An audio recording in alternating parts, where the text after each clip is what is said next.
Hi everybody, thanks for watching Access Hockey MI. If you know us at all, you know that we love prospects and that we love to report on prospects and that we love to watch them grow and develop and become NHL players. We've done almost 100 videos about it. To then brag about them when they're in the NHL. And say, I told you so. So we had recently, you've probably seen it, Steve Yzerman gave a Q&A interview type thing to the Red Wings staff a couple of days ago or last week when you're watching this. Last week or so. So watch that if you haven't yet. In that, he talked about quite a few things.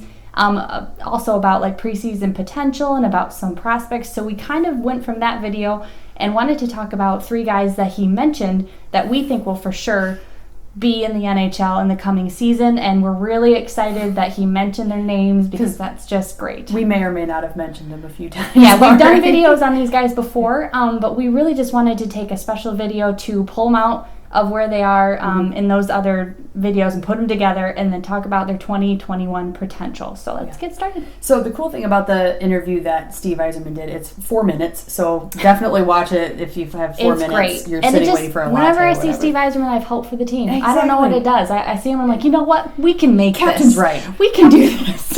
We could break through walls if we had to. Yeah. But the cool thing about the way the questions were primarily based on the 2021 season, obviously it's up in the air, and the prospects. And he had mentioned a couple off the bat, but the three that stood out would be Gustav Lindstrom, Moritz Seider, and Givani Smith, who we have talked about numerous times. Go look at the past videos. But what really stood out to us about this is that he was talking about their potential for a roster spot at the NHL level. And it's just really cool because we've been able to watch these guys develop. For Lindstrom, for example, he's already had a little NHL exposure. All of these guys have pro-level exposure. But Lindstrom got to play in 16 games in the NHL last season, 45 in the AHL at the Grand Rapids level, and he did a phenomenal job of adapting and picking up those minutes. So it was just really exciting to see Yzerman point him out specifically, just because we've seen his growth and development in the last year, and just to kind of get that note is really cool. Yeah, one thing that Steve said in particular in the video about what would make them call someone up for a full-time spot is if they could handle full-time NHL shifts and minutes.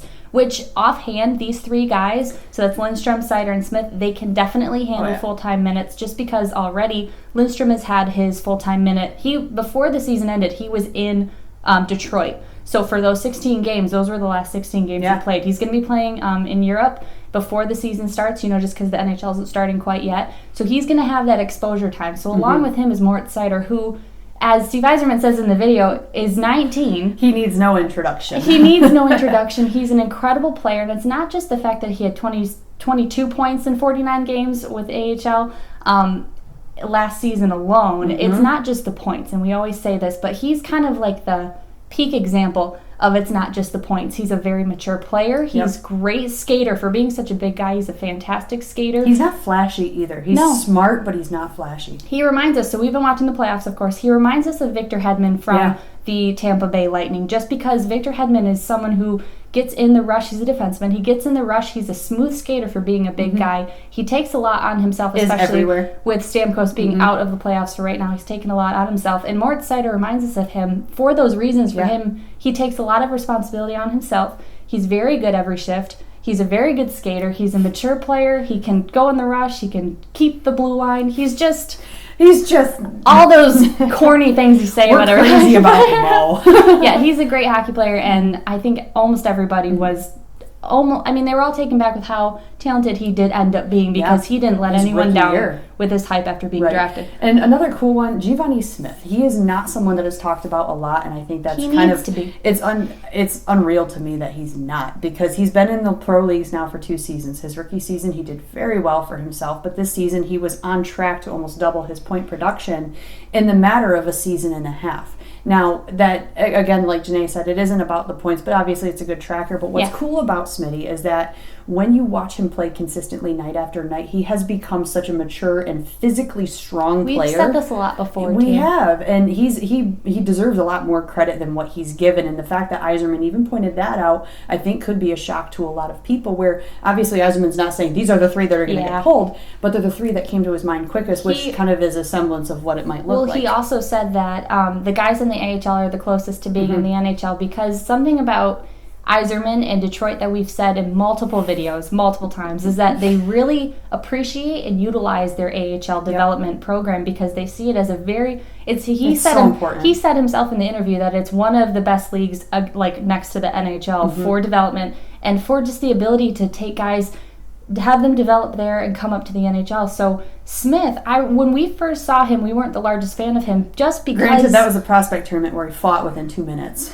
Yeah, he was a really hot-headed player to begin with, which can be used if channeled, and he was able to channel that. So in the OHL, he had some iffy fights, if I remember correctly. He had some iffy situations and got tangled up in some questionable But he's channeled his passion is what I would call it, and he's been able to use that, and he's such a strong man as far as skating goes, as far as just being a heavy body on a puck is very important. Right. And I think that his physicality as well as his playability works into that. How many points? Tell us the points in the games. So the points in the games. So in the AHL last season, he had 19 points in 37 games. That's very good because in the season prior, he had, I want to say it was like, I think actually it was 13 points in 64 games. So obviously he was doing much better this season. He got pulled up to the NHL to give it a try, and he did a really good job. He had 21 games and 3 points, and I believe that was 2 assists and 1 goal, which was super cool to watch.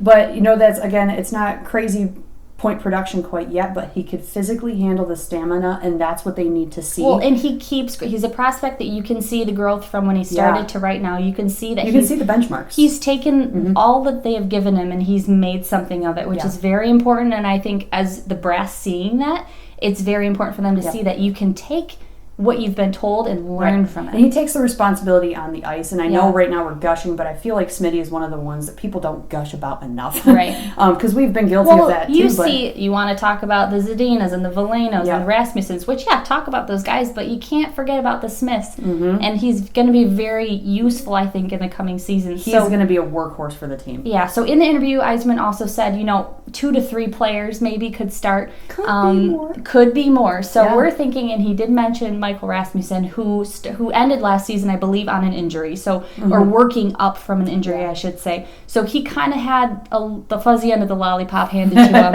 if you want to say it like that, just because he had a really good chance of being NHL last season. He got injured. He had to work back from it. And I think they have to see that he did work back from it before he can start. And he did a great job in Grand Rapids, too. Once he did come back in 35 games, he had 22 points. The kid was on fire. It seemed like every night he was scoring. Huge guy. Big in front of the net. He's a really good passer. His in front of the net spot's like his jam. It really is. Where he goes. He will deflect anything from anywhere, and it will go in. Yep. But the cool thing, he's kind of what we think is going to be kind of like a surprise one. So if Yzerman's thinking, 2 to 3, a couple, maybe more, going down the line of prospects, Rasmussen is the next best thing to these top 3 where he could be ready. He started his career in the NHL and did a great job, so it's not going to be, out of this world if he does get pulled up a little bit sooner. And it'd be so cool to see all these guys, some fresh blood on the team. I think it would be really great for the tenacity, too. And I'm sure Yzerman wants this problem as well. I want so many guys to be ready for the NHL that they can't possibly pull them all up. Oh, I know. I just want him to be like, oh my goodness, he's ready. We've got so many good ones. This is great. Just scrap it,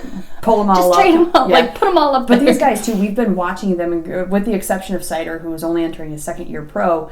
We've watched. We only needed a season for Seider. Yeah, he's great. We know all about Seider. But it's really cool because it shows the importance, and Yzerman said it too, where Grand Rapids and the AHL, they've always had a really good relationship, but there's a lot more focus on it right now too because we are in a developmental season. We are in a rebuild where everyone's eyes are on there, and to see how these players actually adjust and how they utilize that system, it's really cool to watch because we've been watching it for years, and it's just nice to see it coming to fruition. Yeah, and I can't wait to see who we get this year and how he's going to fit in with the team. So that's going to be some stiff competition. I hope it's Stützle.